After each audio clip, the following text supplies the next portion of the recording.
Okay, today we're going to make roast. So we start with the roast.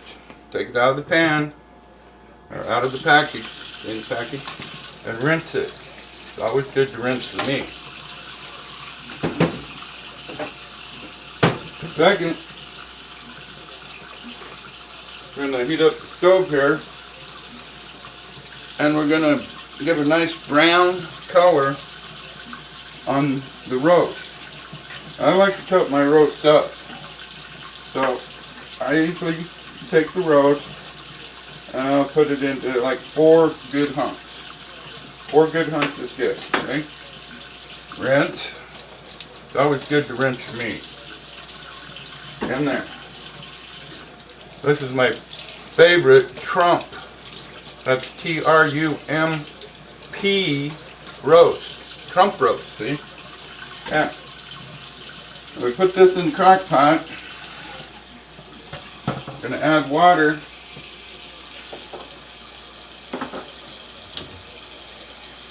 Once you get the water in the crock pot, which I like to go, depending on the size of the crock pot, at least you want about 3 inches of water over the meat. Okay?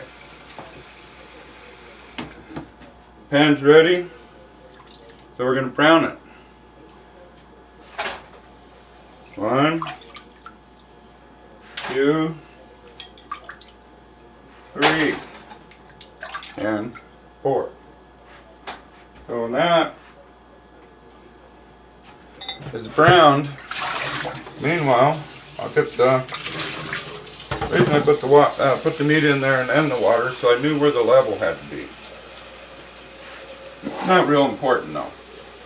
Main thing is to have it over. When you slow cook a roast and you chop it and you brown it on the oven or in the pan, I mean,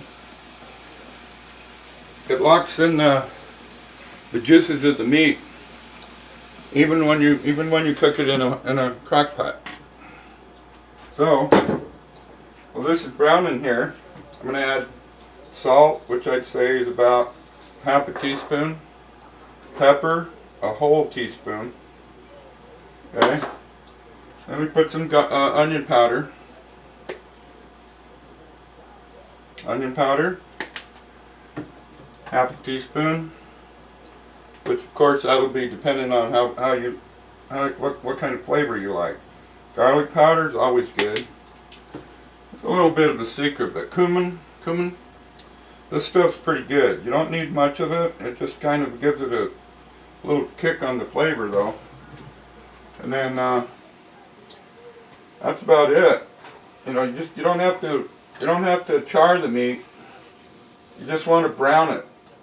You know, just brown it before we start cooking. All right. Got onions, celery, carrots. I don't like to put those in right away. I like to let the meat cook all day. And then about an hour or so before, well, a couple hours maybe, I'll put the vegetables in. That way they're not overcooked and you can still keep some of that texture, you know, a little crispy to it, but still cooked.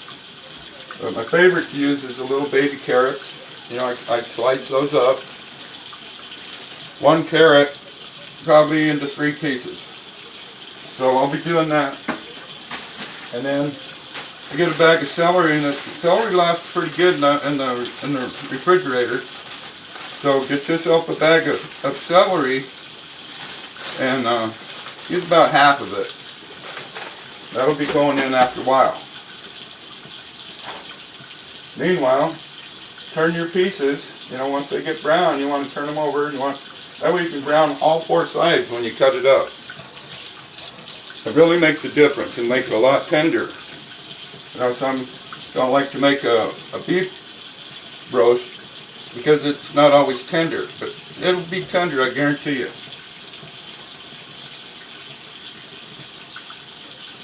So, we'll be putting this in the crock pot. Already got the really all you need doesn't take a lot of spices to make a roast, but what you gotta remember is when the meat's cooking, that's gonna add most of your flavor. So as you can see, it only took a couple minutes, and we're almost done here. Okay, just get all 4 sides of those hunks and brown them. They don't have to be charred, just brown. Okay, it just helps tenderize it mostly. Right, that only took a couple minutes. But now you'll see that the meat is brown. See? It's brown all the way around it. And it goes in the crock pot.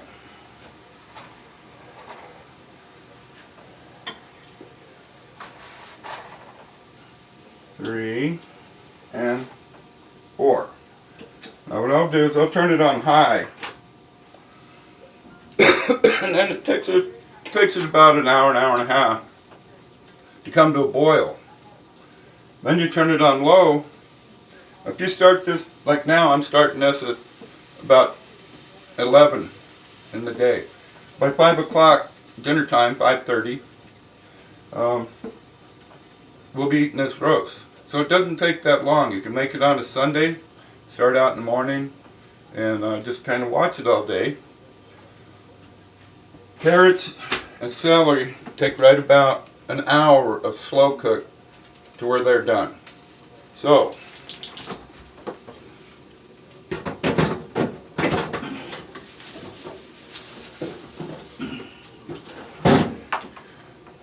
I like onion. Kim likes onion a lot too, so we take a big onion.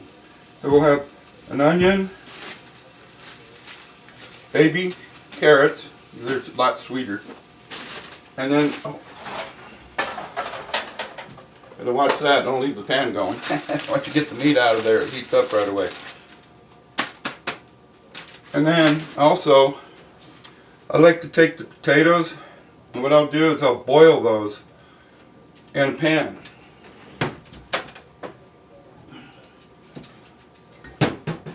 And once they're boiled to the texture I want, I'll put those in the roast half hour before you eat. You can put it in the same time you do the vegetables actually.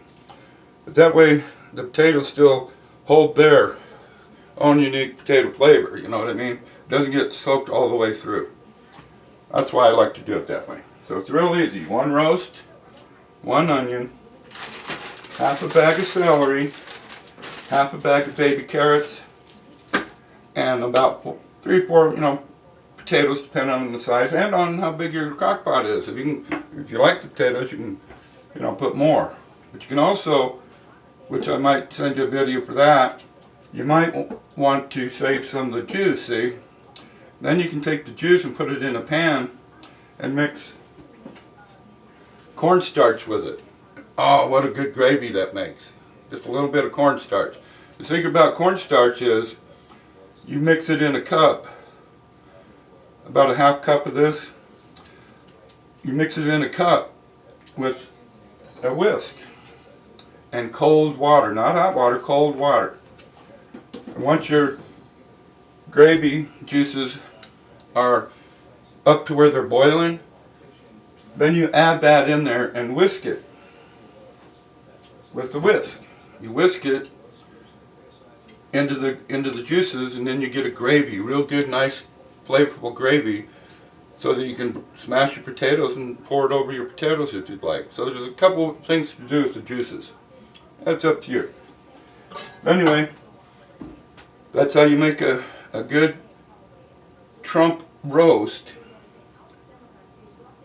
and it'll come out really nice and tender. You should try this. Love you.